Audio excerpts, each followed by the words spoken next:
Alongside One Soccer's Kristian Jack, it is good to be next to you again, KJ. Likewise, my friend. We'll be with you all week. Now let's talk about what Jesse Marsch said today on Monday. He basically confirmed many players in his starting 11, and that would be Jonathan David and Kyle Larin. He said, we'll start in attack. Stefan Eustáquio, as we expected, will be in central midfield.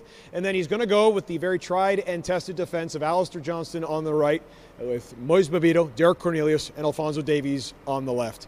I guess we're not surprised that Jesse Marsch is this confident to name those many members of his starting lineup so many days ahead of the Mexico game. Not surprised at all, Matt. I mean, it is unusual, isn't it, for him to come out 3 days before and name half of his team already, I suppose.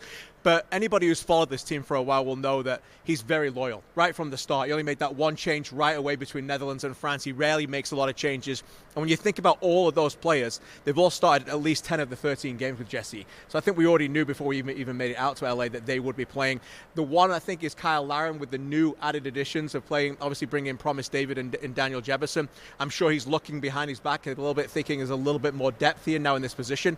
But he's been fantastic for Canada under Jesse, both with and without the ball. It'd be no surprise to see him line up with Jonathan David. Now, and let me fit the goalkeeping situation. How long do we think this is going to go? Because when you look at, it's not much time before Thursday in that game, and he's got to make a big decision there between Max and Dane, because either way, he's looking at the reliability of Max or the potential of Dane in a big game. Yeah, this is the biggest decision he has, I think, now when it comes to the position. I think he's probably already leaning towards Dane Sinclair just based on form. Maxime Crepeau coming off an injury, hasn't played much lately, but was interesting that he hasn't named it yet. And I think he wants the motivation in training. He said right away, Maxime Crepeau came right away and was fantastic in training already. He just arrived after playing, obviously was in the MLS squad on Sunday. So interesting he hasn't named it yet, but I think he knows.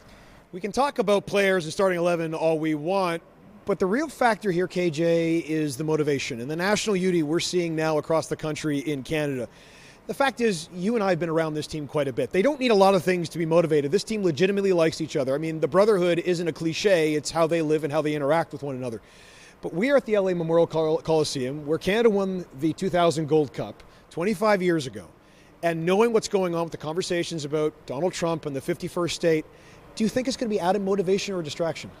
I think added motivation because they know that they want to play in that final and they've already known that. And I think the fact that the US are in the other semi-final just adds more motivation. You know, Jonathan Osorio's told me this many times, you know, they are now who they think they are. And that leads to the belief. It's not just a hope, it's a belief. They believe they are better than Mexico. And just the fact that they have to look beyond them, I think can help them a little bit. But I will say this, the training started today with a message from Jesse Marsch saying every little thing we do for the next 7 days is about one thing.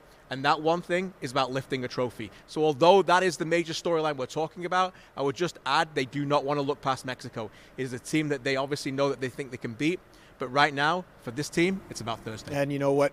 They are favorites going into this game. Not just the betting line, but just the feeling around this team. But they aren't all here yet. Nico Seguir, Mathieu Choinière, Alistair Johnston, and Derek Cornelius are expected to arrive, I think, on Tuesday. But we heard the news about Richie Laryea. Richie Laryea not here either. It's a huge loss. That's a huge subtraction. Yeah. Why is that? I mean, let's unpack that a little bit just quickly. Is that not only the versatility he adds, but also just the attitude that he can add as well to the line? Yeah, as usual with Richie, it's on the field and off the field. On the field, versatile left foot, can play on the right foot, on the right side, left back or right back. We played a lot of wing during Copa America. Game management, this is what this team's about. Game management, they're very astute.